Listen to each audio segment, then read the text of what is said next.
Hi hello friends, good morning. இன்றைக்கி என்ன வீடியோனா டே in my life தான் பார்க்க போகிறீங்க. So first time day in life share பண்ணுறேன். இது எங்களோட வீட்டு பால்கனி. இந்த வியூ சூப்பராக இருக்கும். ஃபுல்லாக அந்த சைடு வந்து வயல் தான் இருக்குது. பார்க்குறதுக்கே ரொம்ப நல்லாயிருக்கும். காலையில் எழுந்து வந்தோன்னே பிக்ஸிக்கும் இதுதான் ரொம்ப பிடிக்கும். அந்த வியூ பார்த்துட்டே அப்படியே படுத்துருப்பாங்க. காலையிலே ஒரு கொஞ்சல்ஸ் வாங்கிடுவாங்க. எங்களோட செல்லும் இவங்க. அப்படியே இந்த வியூ பார்த்துட்டு கொஞ்ச நேரம் நின்னா காற்றும் நல்லா அடிச்சுட்டே இருந்துச்சு. கொஞ்ச நேரம் அப்படியே நின்று காற்று வாங்கிட்டு அப்புறமா உள்ளே போயிட்டு ஒர்க்கை ஸ்டார்ட் பண்ண வேண்டியதான். பாப்பா தூங்கிட்டு இருக்காங்க. அவங்க எழுந்திரிக்கிறதுக்குள்ளே என்ன வேலை பார்க்கணுமோ அதெல்லாம் பார்த்துடணும். அவங்க எழுந்திரிச்சிட்டா வீடெல்லாம் கூட்ட முடியாது. ஸோ அவங்க எழுந்திரிக்கிறதுக்கு முன்னாடி வீடெல்லாம் கூட்டிடணும். இந்த வியூ பாருங்கள், சூப்பராக இருக்குது.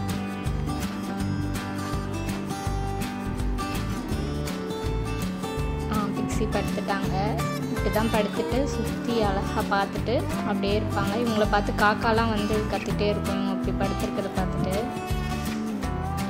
நெக்ஸ்ட் வீடு கூட்டிடுறேன். பாப்பா இன்னும் எந்திரிக்கல. ஸோ அதுக்குள்ளே ஏன்னா அவள் வந்தான்னா கூட்ட விட மாட்டா. ஸோ டஸ்டெல்லாம் எடுப்பா. அதனால் வீடு ஃபஸ்ட்டு கூட்டிடலான்னு வீடு கூட்டிகிட்ருக்கேன்.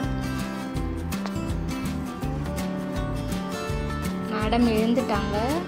எழுந்திரிச்சோன்னே அவங்கள குளிக்க வச்சாச்சு. குளிக்க வச்சுட்டு பால் கொடுத்துட்டேன். இப்போது பிக்ஸி கூட கொஞ்சிட்ருக்காங்க. டெய்லியுமே பிக்ஸி எழுந்தோன்னே கொஞ்சிடுவாங்க. இப்போ முத்தா கொடுப்பா பாருங்கள். இதோ கொடுக்குறா. அவளை ரொம்ப கொஞ்சுவாவ, விளையாடுவாவ கூட. ஏதோ பேசிகிட்ருக்கா. பிக்ஸி கூட ஏதோ பேசுகிறா. பிக்ஸியும் ரொம்ப சமத்து. அவகிட்ட ரொம்ப எதுவும் சேட்டை பண்ண மாட்டா. அவள் கூட நல்லா விளையாடுவா. தட்டி கொடுப்பா. இப்போது பிக்ஸிக்கு நம்ம சொல்லி கொடுக்குறதெல்லாம் அவளுக்கு கரெக்டாக செய்வாள். முத்தம் கொடுப்பா, தட்டி கொடுப்பா, தடவி கொடுக்க சொன்னால் செய்வாள். ஏதோ பிக்ஸி கூட விளையாடுறா பாருங்கள். அவளும் விளையாடுவா இவ கூட. அவளை கடிக்கிறது அந்த மாதிரிலாம் எதுவும் பயப்பட தேவையில்லை. ரொம்ப கேர்ஃபுல்லாக விளையாடுவா பிக்ஸியுமே. அவளுக்கும் பிக்ஸி மேலே ஒரு பயம் இருக்குது. அதுக்கேற்ற மாதிரி அவளும் விளையாடுவா. பாருங்கள், ஏதோ ஒரு ஒயர் எடுத்துகிட்டு அவகிட்ட முகத்தில் நீட்டி நீட்டி காட்டுறா. அவளும் விளையாடுறா பாருங்கள்.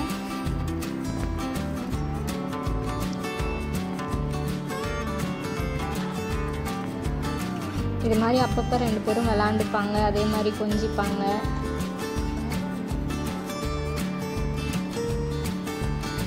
பிக்ஸி ஆக்சுவலாக நல்லா விளையாடுவா. நம்ம அவள் கூட விளையாட டைம் ஸ்பெண்ட் பண்ணோன்னா சூப்பராக விளையாடுவா. அடுத்து பட்டுக்கு பிரேக்ஃபாஸ்ட்டு கொடுக்குறேன். தோசை தான் சாப்பிட்றாங்க. அவங்க போகிற இடம்லாம் அப்படியே போயிட்டு சாப்பாடு கொடுத்துட்டு அவங்க எப்படியாவது சாப்பிட வச்சிடணும். ஸோ சாப்பிட்டு முடிச்சிருவாங்க. எம்மி சொல்கிறாங்க சாப்பிட்டுட்டு.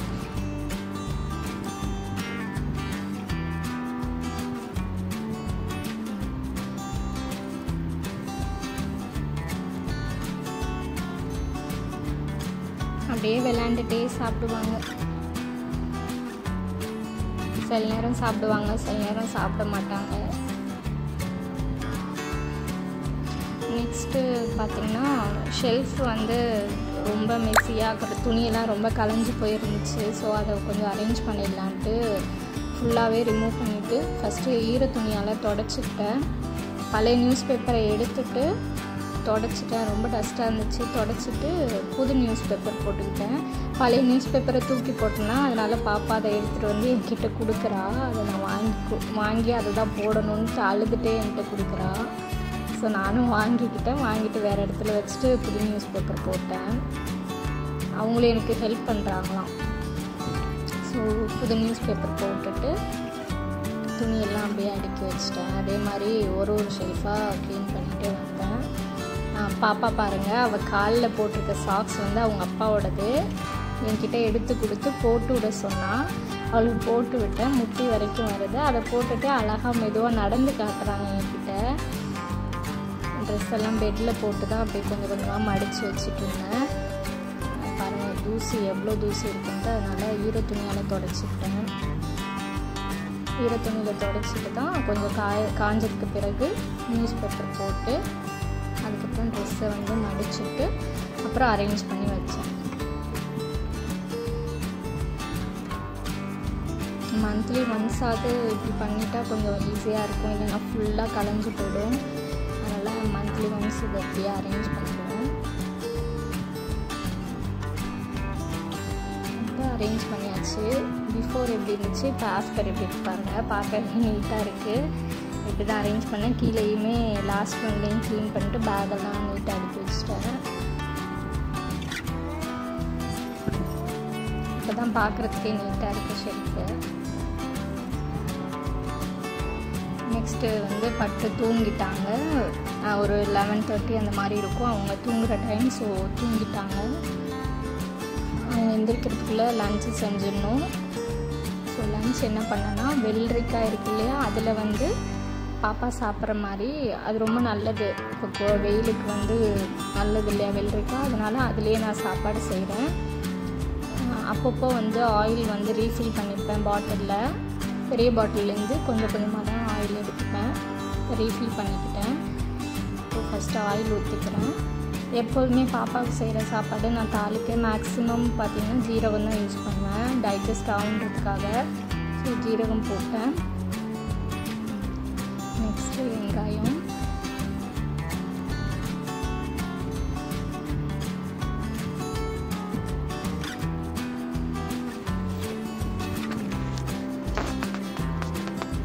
ரொம்ப வதங்கணும்னு இல்லை, ஏன்னா குக்கரில் வைக்கிறதுனால அது நல்லா வெந்துடும். பாப்பாவுக்கு மேக்ஸிமம் மசிச்சு தான் கொடுப்பேன்.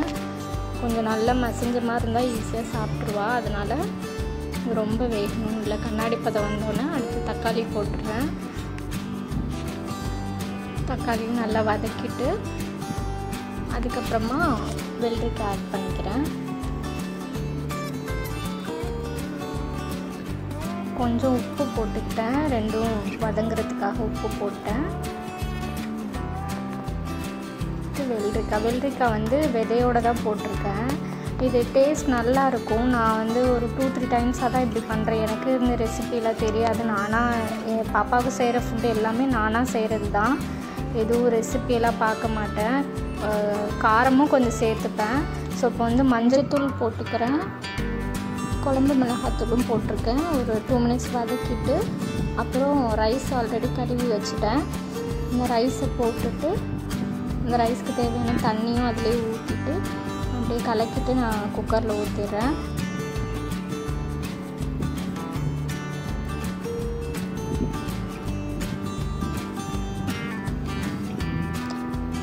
அதுக்கு இடையில வந்து ஒரு மாம்பழம் ஒன்று வாங்கிட்டு வந்தோம். இது வந்து பங்கனப்பள்ளின்னு சொன்னாங்க.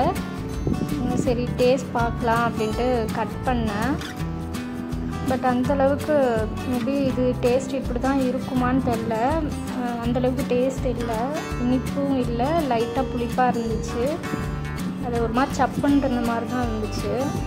ஸோ அந்தளவுக்கு பிடிக்கல எனக்கு. நான் ஒரு 2 பீஸ் மட்டும் சாப்பிட்டுட்டு நாளைக்கு ஏதாவது ரெசிபி பார்த்து வேறு ஏதாவது மேங்கோவில் வந்து ட்ரை பண்ணலாம் அப்படின்றதுக்காக 2 மட்டும் சாப்பிட்டுட்டு வச்சுட்டேன். ஆக்சுவலாக எனக்கு வந்து ஒட்டு மாங்காய் தான் ரொம்ப பிடிக்கும். பட் அது இப்போ வராதான், சம்மர் சீசன் முடிகிற டைமில் தான் அதோட பழம் வருமா. ஸோ அதே மாதிரி இப்போ செஞ்சது கொதிச்சிருச்சுனால கொதிச்சோன்னா அதை மூடி வச்சுட்டு ஒரு விசில் விட்டு ஒரு 10 நிமிஷம் சிம்மில் வச்சுடுவேன். அதுலேயே நல்லா வெந்துடும். மாம்பழம் சாப்பிட்டு பார்த்தா எனக்கு அந்தளவுக்கு டேஸ்ட்டு பிடிக்கல. பாப்பாவுக்கு கொடுத்து பார்த்தா அவளும் விரும்பி சாப்பிடல. அவளுக்கு ஃபஸ்ட்டு புளிப்பு தான் தெரிஞ்சிருக்கும் போல், அவள் சாப்பிடல. ஸோ இவங்களோட இன்ட்ரடக்ஷன் இதுவரை நான் கொடுத்ததில்ல. இவங்க வந்து எங்களோட பட்டு, இவங்க பேர் பிக்ஸி. ஸோ வீடியோவில் பார்த்துருப்பீங்க, டீட்டெயிலாக சொன்னதில்லை. இவங்க எங்கள் வீட்டுக்கு வந்து இப்போது 2 இயர்ஸ் ஆக போகுது. இனிமேல் எண்டு வந்தால் 2 இயர்ஸ் கம்ப்ளீட் ஆகுது. எங்களோட செல்லம் இவங்க. எங்களுக்கு ரொம்ப பெட்டும் கூட, ரொம்ப சமத்து. எப்போதுமே கொஞ்சிட்டே இருக்கணும்னு எதிர்பார்ப்பா. பாருங்கள், நான் கை வச்சோடனே அப்படியே கண்ணெல்லாம் மூடிடுறா பாருங்கள், அந்தளவுக்கு எதிர்பார்ப்பா. நல்லா விளையாடுவா. எனக்கு ரொம்ப பிடிக்கும் பிக்ஸியை. இப்போ அதே மாதிரி ஆத்யாவுக்கும் நல்லா அட்டாச்ட் ஆகிட்டா இவ. பாருங்கள், நான் பக்கத்தில் இருக்கேன்றதுக்காக கொஞ்சம் நோன்ட்டு இப்படி படுக்கிறா. க்யூட்டாக பண்ணுவாங்க எல்லாமே.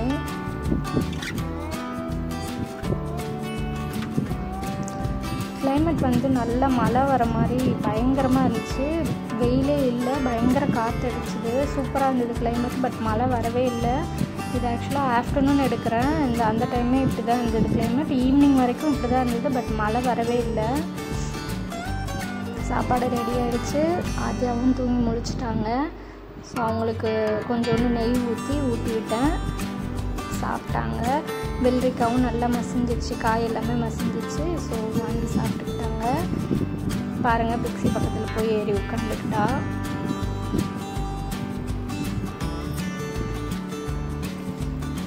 மென்று சாப்பிட்டு காட்டுறாங்க என்கிட்ட. பாருங்கள், கிளைமேட் எப்படி மழை வர மாதிரி பயங்கரமாக இருட்டிட்டு இருந்துச்சு. சரி மழை வரும்னு எதிர்பார்த்தா ஆனால் மழை வரல. இவங்க பாருங்கள், தூங்கி எழுந்திரிச்சாங்க. தூங்கி எழுந்திரிச்சோன்னே குழந்தைங்க எப்படி அம்மாவை தேடுவாங்க, அதே மாதிரி நான் எங்கே இருக்கணும் அங்கே வந்துடுவா. இப்போ தூங்கி எழுந்திரிச்சு வந்து என் மடியில் உட்காந்துக்கிட்டா தடவி கொடுக்கணுன்ட்டு. தூக்கமே தெளிஞ்சிருக்காது. பட்டு டான்ஸ் ஆடி காட்டுறாங்க, தலையை ஆட்டி ஆட்டி க்யூட்டாக பண்ணுறாங்க. நெக்ஸ்ட்டு ஈவினிங் ஆகிடுச்சு. நான் வந்து ஏதாவது ஸ்நாக்ஸ் கொடுக்கல பாப்பாவுக்குன்ட்டு அவளை வந்து நல்லா கழுவிட்டு அவளுக்காக கொஞ்சமாக எடுத்தேன்.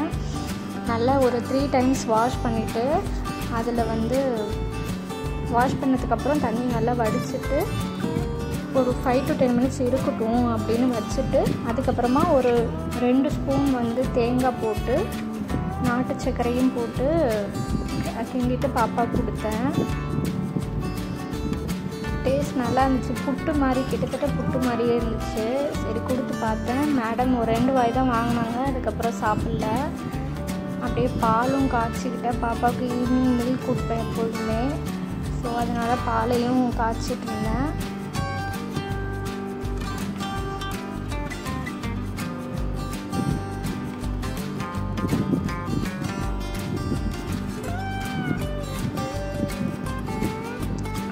அவள் நல்லா ஊறிடுச்சு. அதனால் தேங்காய் போட்டுக்கிட்டேன். ஒரு 1.5 ஸ்பூன் 2 ஸ்பூன் இருக்கும், அவ்வளோவா தேங்காய் துருவினதை போட்டுட்டு நாட்டு சர்க்கரை ஒரு 2 ஸ்பூன் போட்டுப்பேன். சாப்பிட்றதுக்கு ரொம்ப நல்லா இருந்துச்சு. அப்படியே புட்டு மாதிரி தான் இருந்துச்சு சாப்பிடும்போது. ஆனால் பாப்பாவுக்கு மேபி அவளுக்கு தனித்தனியாக இருக்கிறதுனால அவளுக்கு சாப்பிட பிடிக்கலையான்னு தெரியல. ஊட்டினேன். ஒரு 2 வாய் தான் வாங்கினா, அதுக்கு மேலே அவள் சாப்பிடலை.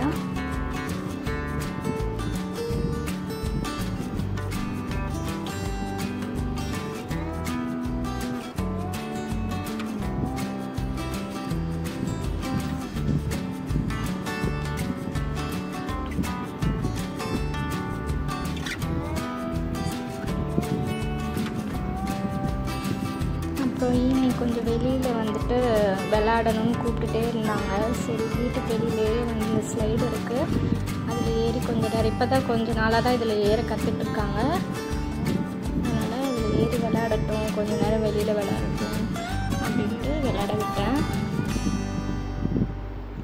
ஏதோ அதிலே உட்காந்துட்டு இன்னும் சரியாக கூட உட்காரல, ஆனால் அதிலே உட்காந்துட்டு பேசிட்டு ஏதோ சத்தம் போட்டுட்டு சிரிச்சுட்டு அப்படி தான் பண்ணிகிட்டு இருந்தாங்க. நான் இறங்க சொன்னதுக்கப்புறம் தான் இறங்குனாங்க. அவங்களுக்கு குட்டீஸை, அதாவது இவங்களை விட பெரியவங்களெல்லாம் பார்த்தா ரொம்ப ஜாலியாகிடுவாங்க. நான் இருக்கிற இடத்துல நிறைய குட்டீஸ் இருக்காங்க, அவங்க கூடலாம் நல்லா விளையாடுவாங்க. இறங்கி வந்துட்டாங்க ஜாலியாக. பிக்ஸி வெளியில் வரக்கூடாதுன்னு நோனும் சொல்கிறாங்க. அடுத்து அவங்களுக்கு பால் கொடுத்தாச்சு, பால் குடிச்சிட்ருக்காங்க. ஒரு இன்விடேஷன் வந்துருந்துச்சு, அதை கையில் நான் வாங்கி வச்சுருந்தேன். அதை எடுத்து பார்த்தே ஆகணுன்ட்டு கொடுத்தேன். நான் அவள் படிக்கிற மாதிரியே ஆக்ஷன் கொடுத்துட்ருக்காங்க, தலையை ஆட்டி ஆட்டி.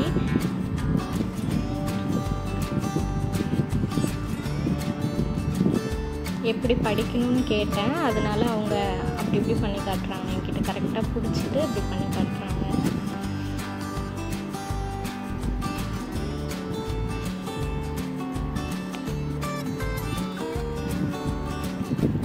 நெக்ஸ்ட் நைட்டுக்கு வந்து டின்னர் ரெடி பண்ணிடலான்ட்டு சப்பாத்தி செய்கிறேன்.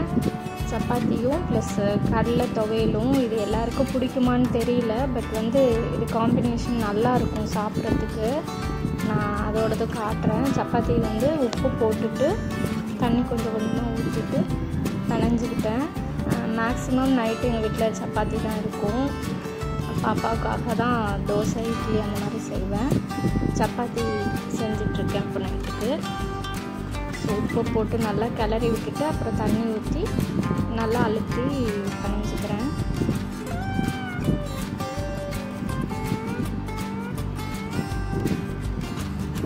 அழுத்தி பிணைஞ்சாச்சு.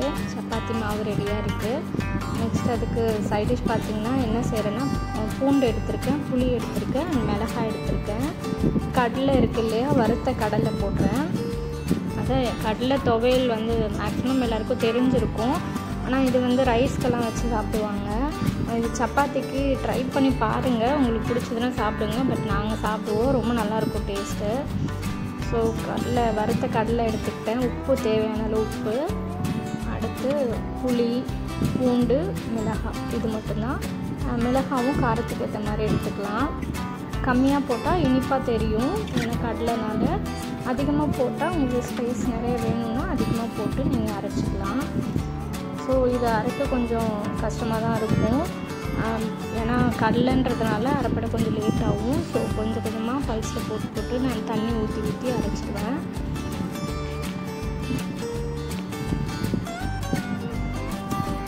அரைச்சாச்சு. இப்படி தான் இருக்கும். இவ்வளோ திக்னஸில் இருந்தால் தான் இது சாப்பிட நல்லாயிருக்கும். ரொம்பவும் தண்ணி ஊற்ற மாட்டேன், இப்படி தான் வச்சு சாப்பிடுவோம். துவையல் ரெடி ஆகிடுச்சு. அப்படியே நான் சப்பாத்தி மாவும் தேய்க்க ஆரம்பிச்சிட்டேன்.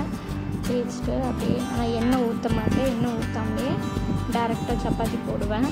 ஃபஸ்ட்டு ஹை ஃப்ளேமில் வச்சுட்டு அப்படியே நல்லா உப்பி வரும் எண்ணெய் ஊற்றாமலேயே.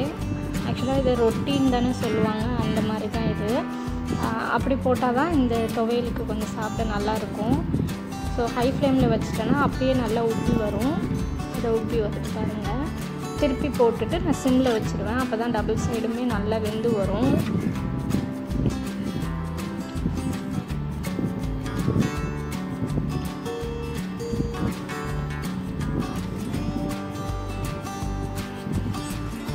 அப்படியே நைட்டு டிஃபன் முடிச்சுட்டு பாப்பாவுக்கு வந்து நான் சாப்பாடு தான் கொடுத்தேன். அதனால் அவங்களுக்கு சப்பாத்தி கொடுக்க மாட்டேன், இல்லைன்னா சப்பாத்தி போடுற அன்றைக்கி அவங்களுக்கு நான் இட்லி கொடுத்துருவேன், இல்லைன்னா தோசை கொடுத்துருவேன்.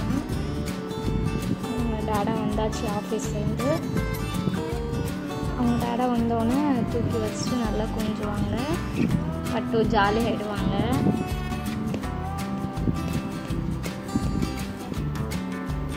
வீக்லி 5 டேஸும் வந்து ஆஃபீஸ் போவாங்க. வந்தோடனே பட்டு ரொம்ப ஜாலி ஆகிடுவாங்க.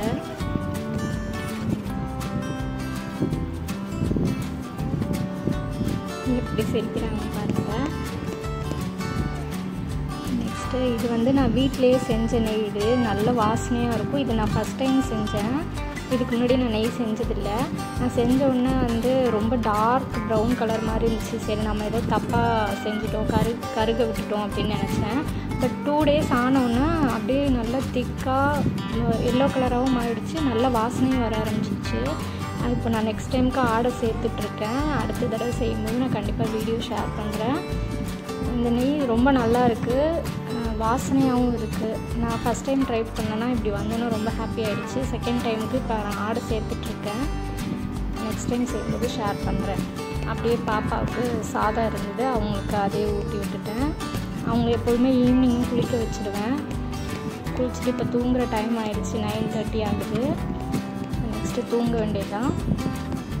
ஸோ இதே போல் next day in life video பார்க்கலாம். உங்களுக்கு இந்த வீடியோ பிடிச்சிருந்துச்சுன்னா லைக் பண்ணுங்கள், ஷேர் பண்ணுங்கள், சப்ஸ்கிரைப் பண்ணுங்கள். பிக்ஸிக்கு ஒரு குட் நைட் சொல்லிவிட்டு லைட்லாம் ஆஃப் பண்ணிவிட்டு போய் படுத்தாச்சு. எல்லாருக்கும் குட் நைட். நெக்ஸ்ட் வீடியோவில் பார்க்கலாம். தேங்க்யூ ஃபார் வாட்சிங்.